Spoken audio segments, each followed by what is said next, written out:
यहाँ पे कारों के अंदर जो लोग थे उन्हें इस तरह जलाया गया था कि उनके रेलिक्स में दांत मिलना भी बहुत टफ टास्क था। आप यहाँ पर हमास के टेररिस्ट की गाड़ी देखें तो ऊपर लगी हुई वो मशीन गन का स्टैंड आपको दिखाई दे सकता है, जहां से वो अंधाधुंध गोलियां चला रहे थे। इजराइल पर 7 देशों से हमले हुए।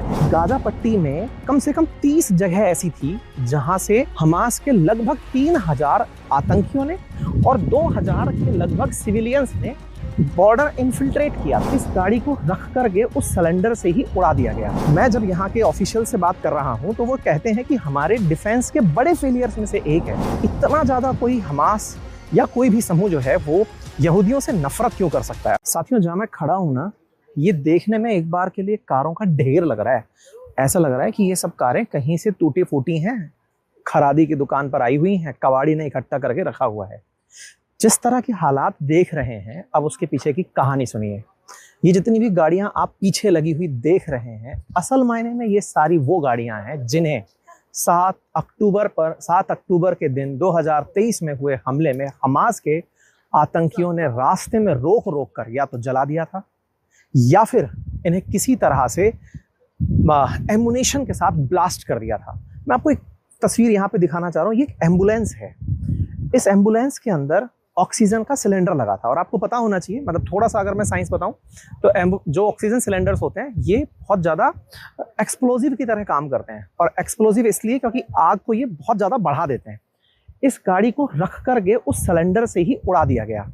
यहाँ पर कुछ छोटी और एम्बुलेंस रखी हैं, जो मैंने आपको अभी पहले एक नोवा का वीडियो डाला था जिसमें मैंने बताया था कि कैसे वहां पर एक कल्चरल फेस्ट के दौरान घटना घटी थी। ये एम्बुलेंसेस वहीं खड़ी थी, उस फंक्शन को कवर करने के लिए खड़ी थी। आइए अब मैं आपको यहाँ दिखाता हूँ। कुछ ऐसी कहानियां हैं इनमें जिन कहानियों ने हमें झकझोर दिया। कहानियां कुछ इस तरह की कि ये कार जिन्हें आप छतों से कटी हुई देख रहे हैं, ये वो कार हैं जिसमें मरे हुए लोगों को निकालने के लिए छतें काटी गई थी। हमें जानकर के बहुत दुख हुआ जब हमें ये जानकारी लगी कि होलोकॉस्ट के बाद, होलोकॉस्ट क्या है? जब यहूदियों का मास परसिक्यूशन हुआ था हिटलर के द्वारा, उन्हें गैस चैम्बर्स में उन्हें जला दिया गया था। होलोकॉस्ट के बाद यहूदियों का, इजरायलियों का ये मानना है कि उनका उस समय के बाद में, यानी कि फर्स्ट और सेकंड वर्ल्ड वॉर के टाइम के दौरान हुए मास परसिक्यूशन के बाद ये सबसे बड़ा उनके साथ हुई जाती थी। यानी कि उन्हें वो घटना इस घटना से याद आती है। आप इसे जिस तरह से रिलेट कर पाते हैं। अच्छा, ऐसा क्यों रिलेट करते हैं ये लोग? अब मैं आपको उसके पीछे की कहानी बताता हूँ। जब हम होलोकॉस्ट के जिक्र करते हैं तो पता चलता है कि उसमें बहुत सारे यहूदियों को गैस चैम्बर में रख करके मार दिया गया था, आग में जला दिया गया था।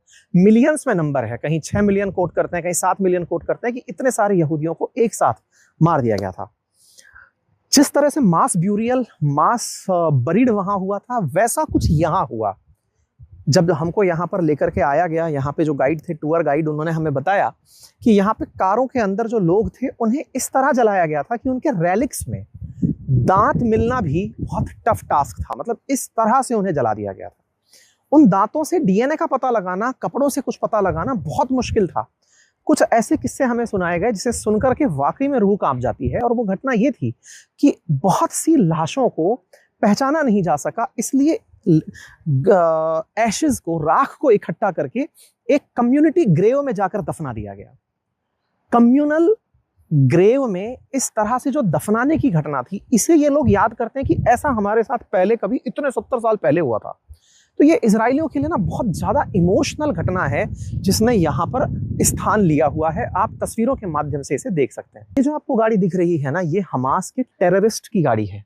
हमास के टेररिस्ट इन गाड़ियों में आए थे। आप यहाँ पर हमास के टेररिस्ट की गाड़ी देखें तो ऊपर लगी हुई वो मशीन गन का स्टैंड आपको दिखाई दे सकता है, जहां से वो अंधाधुंध गोलियां चला रहे थे। ये कुछ ऐसे दृश्य हैं जिन्हें आप देख करके, टेररिस्ट व्हीकल यहाँ पर लिखा हुआ है, आप इन्हें देख सकते हैं कि टेररिस्ट बाकायदा आए कैसे थे। अच्छा, मैं आपको बताना चाहूंगा कि जो गाजा पट्टी है ना, उस गाजा पट्टी में कम से कम 30 जगह ऐसी थी जहां से हमास के लगभग 3000 आतंकियों ने और 2000 के लगभग सिविलियंस ने बॉर्डर इन्फिल्ट्रेट किया था। मतलब एक साथ वो लोग इन्फिल्ट्रेट करके आगे बढ़ गए थे। मतलब आप इसको ऐसे समझें कि लगभग 40 किलोमीटर के आसपास का बॉर्डर एरिया है, तो 30 जगह से एक साथ घुस गए। अभी हम जब सुन रहे थे कि 7 अक्टूबर के दिन इजराइल पर 7 देशों से हमले हुए थे, जिसमें से इराक शामिल था, सीरिया शामिल था, हिजबुल्लाह शामिल था, हूती शामिल थे, हमास शामिल था,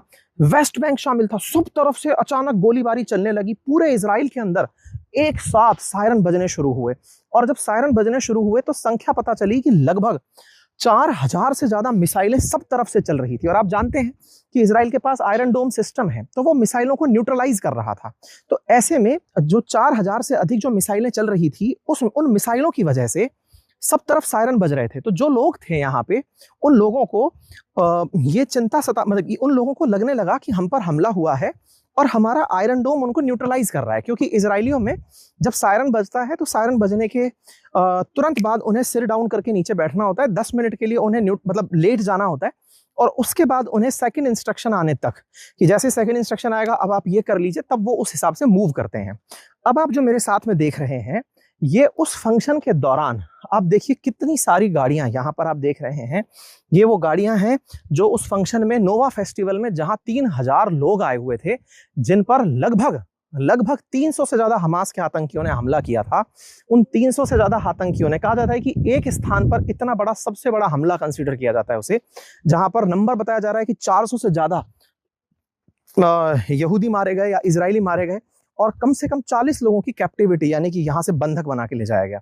आप इन गाड़ियों के हालात अगर देख सकते हैं तो अंदाजा लगा सकते हैं। और ये मैं चाहूंगा कि आप इस तरफ देखें कि ये गाड़ियों का वो जखीरा है। कुछ तो वो हैं जो पूरी तरह जल चुकी हैं, वो तो आप उस तरफ देख ही चुके हैं, जिनके अंदर तो कुछ पता ही नहीं चल रहा है, पूरे अवशेष का पता नहीं चल रहा है। और इधर आप देखिए तो पूरा जंकयार्ड बना हुआ है गाड़ियों का, जिन गाड़ियों में हमले हुए, जिन गाड़ियों पर गोलियां चली, जिनके शीशे टूटे। आप उन तस्वीरों को यहां पर देख करके अंदाजा लगा सकते हैं कि ये कितना भयावह दृश्य रहा होगा।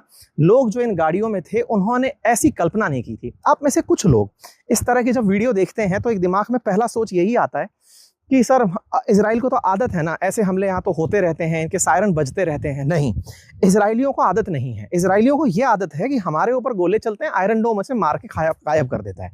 इजरायलियों को ये आदत नहीं थी, इवन उन्हें ये विश्वास ही नहीं था कि हम पर ऐसा हमला हो सकता है। मैं जब यहाँ के ऑफिशियल से बात कर रहा हूं तो वो कहते हैं कि हमारे डिफेंस के बड़े फेलियर्स में से एक है।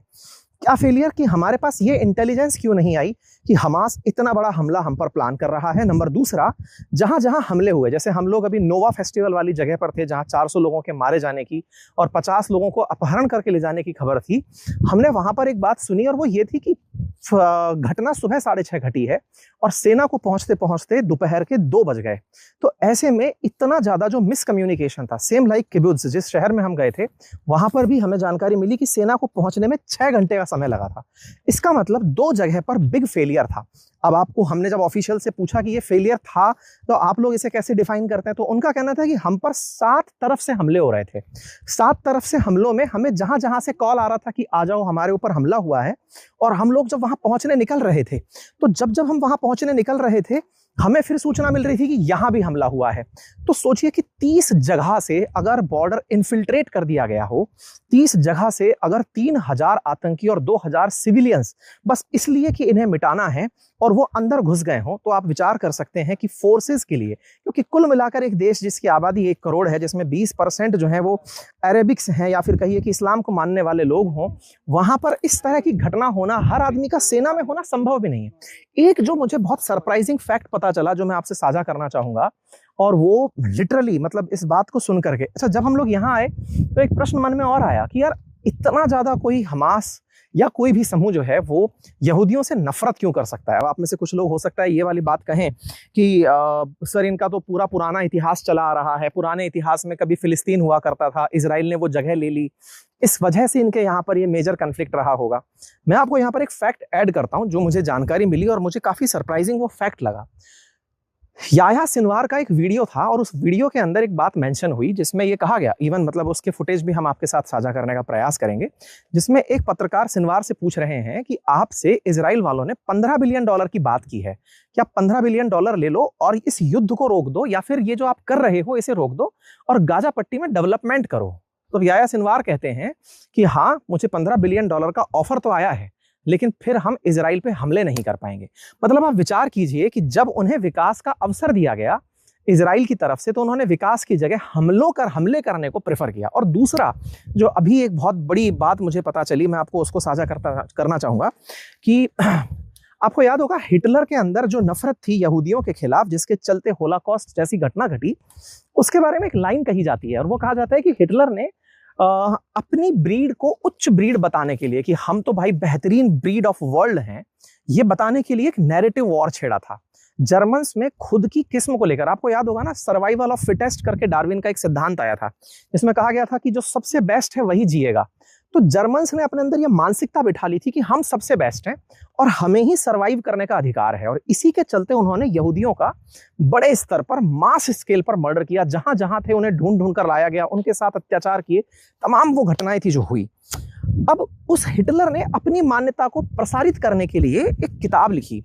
उस किताब का नाम है माई काम्फ, और वो जो किताब है ना, उसमें उसने अपनी आइडियोलॉजी को प्रकाशित किया कि मेरी आइडियोलॉजी क्या है, मतलब मैं क्यों इन लोगों को खत्म करना चाहता हूं, नस्लीय श्रेष्ठता क्या होती है, कैसे यहूदी बुरे हैं।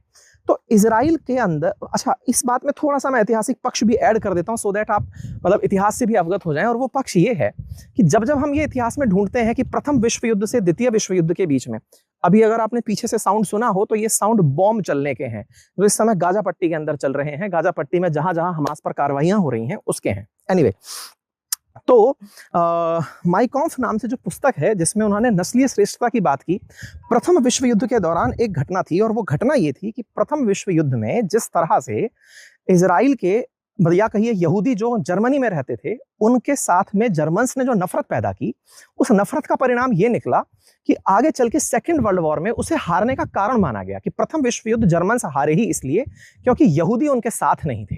इस बात को साबित करते हुए जर्मन्स ने नस्लीय श्रेष्ठता की बात करी हिटलर के कारण, और हिटलर ने इसी बात को प्रूव करते हुए वर्ल्ड में जहां जहां यहूदी थे उन देशों पे हमला करने का प्लान किया। और उनको जब हमले के लिए उसने प्लान में लिया तो उसने किताब लिखी, और उस किताब में यह बताया गया कि यहूदी हमारे लिए किस तरह बुरे हैं, और यहूदी हमारे लिए किस तरह बुरे हैं वही पुस्तक हमास के पास मिली गाजा पट्टी के अंदर। आप लोगों को जानकर आश्चर्य होगा, जिस समय आईडीएफ यहां हमले कर रही है या आईडीएफ हमास के आतंकियों को ढूंढ कर मार रही है, क्योंकि जब 3000 तो बॉर्डर क्रॉस करके आ गए थे तो कुछ तो पीछे भी रह गए होंगे, 2000 सिविलियन आ गए थे जिनके अंदर यह मानसिकता थी कि उन्हें रेप करना है, लूटना है, इजरायलियों को खत्म करना है।